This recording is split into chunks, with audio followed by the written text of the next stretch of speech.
మనుషులు ఎంత నీచంగా తయారయ్యారో తిరుపతిలోని ఓ భార్యాభర్తలను చూస్తే అర్థమవుతోంది. డబ్బు కోసం ఎంతకైనా దిగజారి అసలు వీళ్ళు మనుషులే కాదు పందుల జాతికి చెందిన రాక్షసులమని మనం భావించక తప్పదు. ఈ స్టోరీ మొత్తం వింటే మీరు ఆ జంట మొహం మీద ఉమ్మేస్తారు. మనం నాగరిక ప్రపంచంలో బ్రతుకుతున్నాం, కానీ లా చదువుతూ గొప్ప లాయర్లు కావాల్సిన వీరు అంతకంటే ముందే జైలుకెళ్లారు. తిరుపతిలో జరిగిన ఈ విషాదకర స్టోరీని మీరు చూడండి. తిరుపతి రూరల్ మండలం పుదిపట్లకు చెందిన కృష్ణకిషోర్ రెడ్డి, సదాశివం ప్రణవకృష్ణ భార్యాభర్తలు. ప్రణవకృష్ణ వయసు 35 ఏళ్లు, ఆమె భర్త కిషోర్ రెడ్డి వయసు 40 ఏళ్లు. వీరు లా చదువుతున్నారు. ప్రణవకృష్ణ పద్మావతి మహిళా యూనివర్సిటీలో LLB 3వ సంవత్సరం చదువుతోంది. ఆమె భర్త కృష్ణకిషోర్ SV యూనివర్సిటీలో లా ఫైనల్ ఇయర్ చదువుతున్నాడు.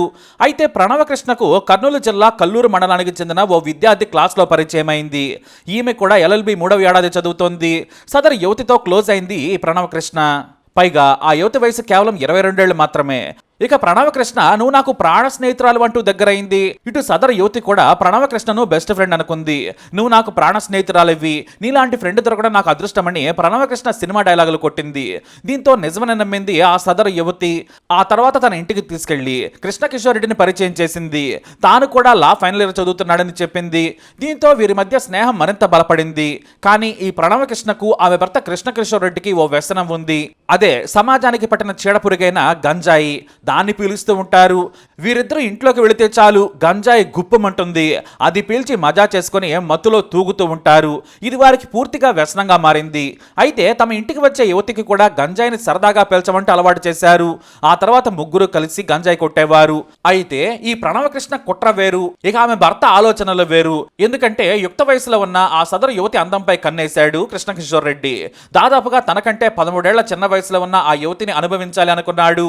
ఇటు ప్రణవకృష్ణ ఆ యువతిని బ్లాక్మెయిల్ చేసి దండిగా డబ్బులు పిండుకొని గంజాయితో ఎంజాయ్ చేయాలనుకుంది. ఇలానే ఇంటికి వచ్చినప్పుడు గంజాయి పీల్చేది సదరు యువతి. మత్తులో జోగుతూ ఉండేది. ఎందుకంటే ఆమెను కూడా మత్తుకు బానిసన చేశారు. బయట పీలిస్తే పరువు పోతుందని తన ప్రాణ స్నేహితురాలుగా పిలుచుకునే ప్రణవకృష్ణ ఇంటికి వెళ్లేది. ఇక భర్త కృష్ణకిషోర్ రెడ్డి ప్రణవకృష్ణ కలిసి ఇద్దరు కూడా కుట్ర చేశారు. అమాయకంగా తమ ట్రాప్లో పడి గంజాయికి అలవాటు పడ్డ ఆ యువతిని బ్లాక్మెయిల్ చేయాలనుకున్నారు. గత ఏడాది ఓ రోజున ఇంటికి వచ్చింది ఆ యువతి. ఆమెకు గంజాయి ఆఫర్ చేసి మత్తులోకి వెళ్లేలా చేశారు. ఇక ఆమె భర్త తాను ఆ యువతిని ఎంజాయ్ చేస్తానని చెప్పాడు. మరి నువ్వు ఎంజాయ్ చేస్తుంటే నేను ఫోటోలు వీడియోలు తీస్తానని భర్తను ఎంకరేజ్ చేసింది ఈ నేచురాలు. ఇక మత్తులో ఉన్న ఆ యువతపై బట్టలను మొత్తం తొలగించేశారు. వాటిని ఫోటోలు తీసింది ప్రణవకృష్ణ. ఆ తర్వాత లైంగికంగా మత్తులో ఉన్న ఆ యువతపై పలుమార్లు అత్యాచారం చేశాడు కృష్ణకిషోర్ రెడ్డి. నగ్నంగా ఉన్న ఆ యువతిని ఫోటోలు వీడియోలు తీసి భద్రపరుచుకున్నారు. ఇక మత్తు దిగిన తర్వాత చిన్నగా అసలు విషయం చెప్పారు.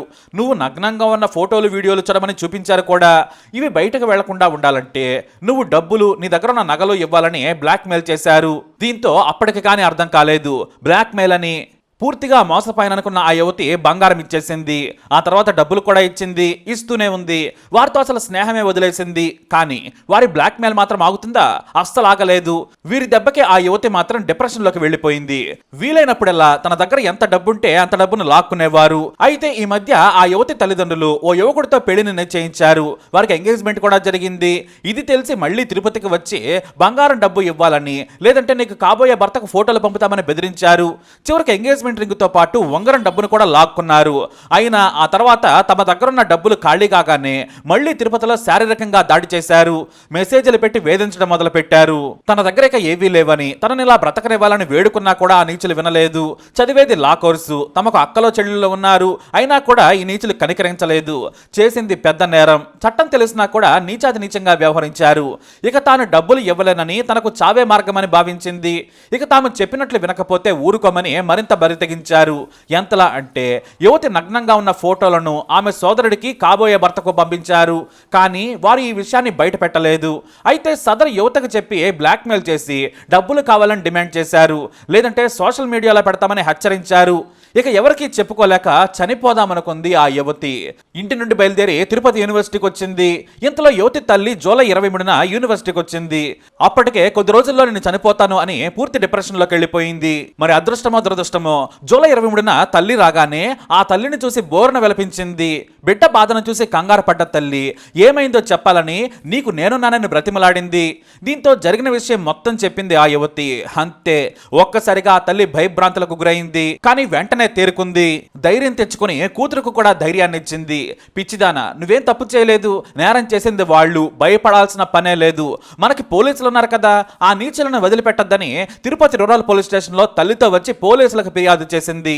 ఆధారాలు పక్కాగా ఉండడంతో లా విద్యార్థులైన ప్రణవకృష్ణ, కృష్ణకిషోర్ రెడ్డిలను అరెస్ట్ చేసి రిమాండ్కి తరలించారు. అంతేకాదు ప్రణవకృష్ణను ఇటు కృష్ణకిషోర్ రెడ్డిని సస్పెండ్ చేశారు కాలేజ్ అధికారులు. స్నేహం పేరుతో వంచించి నమ్మించి భర్తకు పరిచయం చేసి వద్దన్నా బలవంతంగా గంజాయి అలవాటు చేసి ఆ తర్వాత పార్టీ పేరుతో పిలిచి వ్యసనంగా మారేలా చేశారు నీచులు. చివరకు ప్రాణ స్నేహితురాలను నమ్మించి భర్తతో అత్యాచారం చేయించి వీడియోలు తీసి తోటి మహిళను వంచింది ప్రణవకృష్ణ. భర్త అత్యాచారం చేస్తుంటే దీన్ని మరోసారి ఏంటంటూ ఎంకరేజ్ చేసి వీడియోలు తీసింది. నాకు తెలిసి ఇలాంటి నీచులు ప్రపంచంలో ఉండరు, ఒక ప్రణవకృష్ణ తప్ప. ఇప్పుడు జైల్లో చెప్పకూడు తింటూ ఉన్నారు. ఈ ఘటనపై యావత్ తెలుగు ప్రజలు షాకు గురయ్యారు. కాలేజీకి వెళుతున్న అమ్మాయిలు ఇలాంటి రాక్షసుల చేతిలో పడితే పరిస్థితి ఏంటని భయపడుతున్నారు. వీటన్నింటికీ మూలం గంజాయి. ఈ మత్తు పదార్థాలు గంజాయి సమాజానికి పట్టిన చీడ. దానిని విద్యార్థులకు దొరకకుండా చేస్తే తప్ప బాగుపడరు. తల్లిదండ్రులకు ఈ కష్టం రాదు. గంజాయిని అమ్మేవారిని బెయిల్ రాకుండా 5 ఏళ్ల పాటు జైల్లో ఉంచితే ఆ బాధ ఖచ్చితంగా తెలుస్తుంది. ఇటు తీసుకునే విద్యార్థులైనా సరే గంజాయితో దొరికితే అడ్మిషన్ క్యాన్సిల్ చేసేలా చట్టాలు ఉండాలి. లేదంటే కాలేజ్ క్యాంటీన్లోనే గంజాయి అమ్మే పరిస్థితికి వెళుతుంది సమాజం. కాబట్టి చర్యలు తొందరగా తీసుకోవాలి.